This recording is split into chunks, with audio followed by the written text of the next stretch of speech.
കാർഷിക വാർത്തകളിലേക്ക്. RSS പരിപാടിക്ക് ഭൂമി അനുവദിച്ചതിനെ തുടർന്ന് സ്വകാര്യ വ്യക്തിയുടെ ഭൂമിയിലേക്കുള്ള വഴിയിൽ കൊടികുത്തി CPM. പാലക്കാട് മുണ്ടൂർ പുതന്നൂരിലാണ് സംഭവം നടന്നത്. സുകുമാരൻ എന്ന വ്യക്തിയുടെ ഭൂമിയിലേക്കുള്ള വഴിയിലാണ് കൊടി കുത്തിയത്. കഴിഞ്ഞ ഒക്ടോബർ 5-നാണ് രാഷ്ട്രീയ സ്വയംസേവക സംഘത്തിന്റെ വിജയദശമി പൊതുപരിപാടി മുണ്ടൂർ പൂതന്നൂരിലെ സുകുമാരന്റെ ഭൂമിയിൽ നടന്നത്. ഓപ്പറേഷൻ സിന്ദൂർ എന്ന പേരിൽ പരിപാടി സ്ഥലത്തേക്കുള്ള വഴിയിൽ കവാടം ഉൾപ്പെടെ സ്ഥാപിച്ചിരുന്നു. എന്നാൽ പരിപാടി കഴിഞ്ഞതിന് പിന്നാലെ വഴിമുടക്കുന്ന തരത്തിൽ CPM കൊടികുത്തുകയായിരുന്നു. വിജയദശമി ഫംഗ്ഷന് വേണ്ടിയിട്ട് ഞങ്ങൾ എൻട്രൻസ് വേണം എന്ന് പറഞ്ഞപ്പോൾ അവർ മാറ്റാൻ തയ്യാറില്ല. അപ്പോൾ ഞങ്ങൾ സ്റ്റേഷനിൽ പരാതി കൊടുത്തു.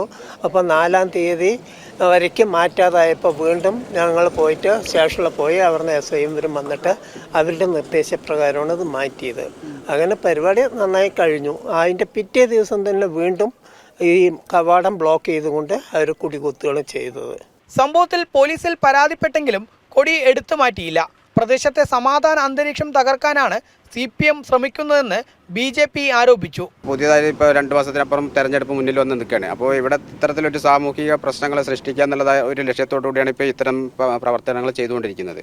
അപ്പോൾ നമ്മളതിനെ ആ രീതിയിലല്ല കൈകാര്യം ചെയ്ത് നമ്മൾ നിയമപരമായിട്ട് നേരിടാനാണ് പാർട്ടിയുടെയൊക്കെ തീരുമാനം വന്നിരിക്കുന്നത്. CPM ഒരു കാര്യം മനസ്സിലാക്കണം, അക്രമ രാഷ്ട്രീയം എന്നുള്ളത് കേരളത്തിലെ ജനങ്ങൾ തള്ളിക്കളഞ്ഞിരിക്കുന്ന ഒരു കാലഘട്ടമാണ് ഇന്ന് നിലനിൽക്കുന്നത്.